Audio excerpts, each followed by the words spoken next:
actually was a long process, of course. So the thing is, in Jamaica, the high school soccer league is like a big thing there.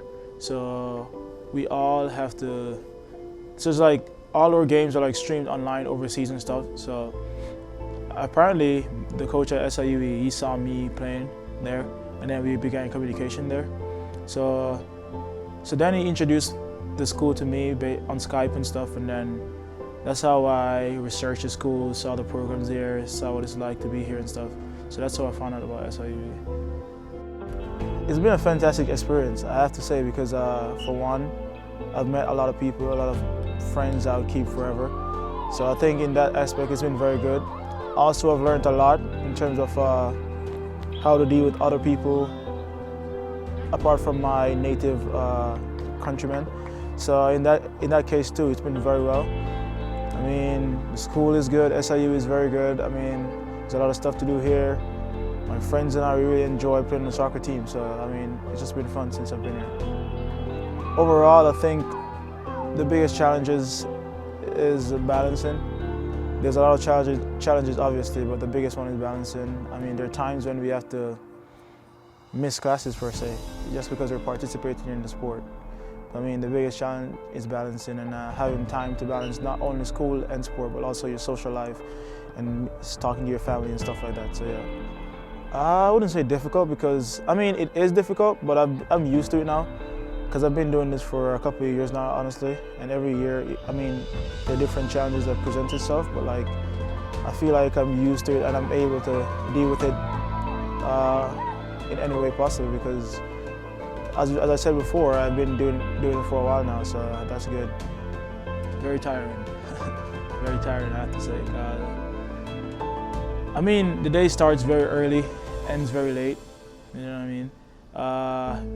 I personally have to wake up at 6:30 every morning to get to practice here at 8, be ready at 8. So we need time before also to get treatment, to get dressed and stuff. So we have to get up pretty early.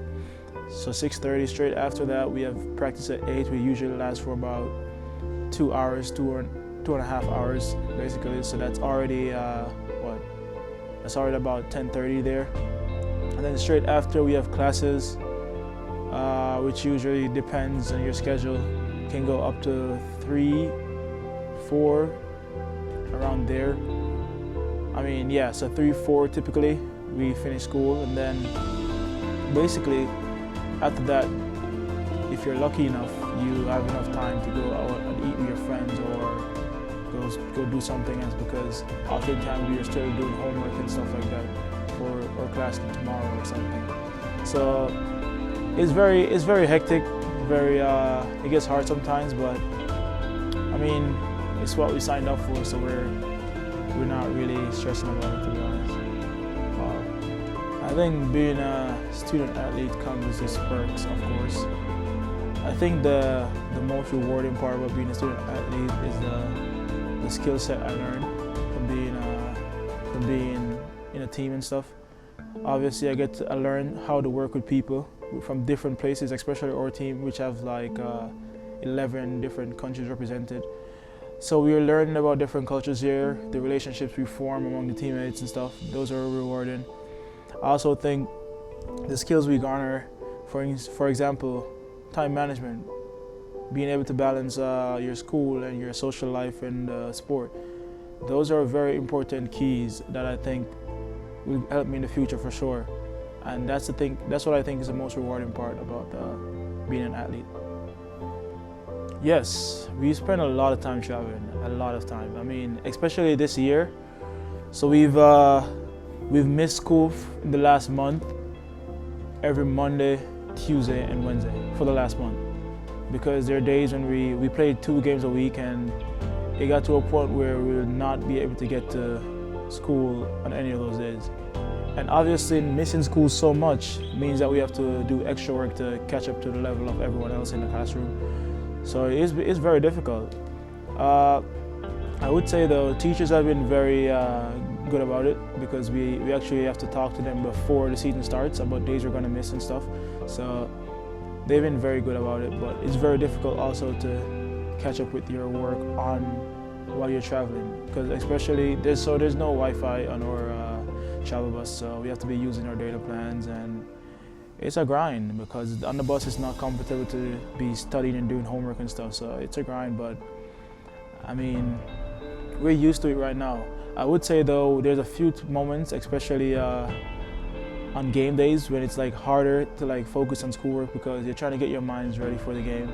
So you don't really want to be doing school assignments while you're trying to get ready for the game. So it gets very hard to balance your school life while on the road. But I mean, it's something we talk about, and we have very good attitude about it. So, and we get all the help we need. So it's not that bad. To anyone who's interested in becoming a student athlete, I'd say go for it. I mean, it's fun. It's and you enjoy yourself, I think. I also think it gives you a lot of pleasure working with people and stuff like that. The biggest thing I would say though is be ready to sacrifice your time, sacrifice your relationships, being ready to balance your school life or with your social life and stuff like that. Because at the end of the day, it's a grind, and every day we have to be making wise decisions to not eat a certain type of way or not get involved in certain activities, because we know at the end of the day we're representing not ourselves but also a team, an institution. So it's a lot of sacrifice, and as long as you're willing to make that sacrifice, you'll be in a good spot.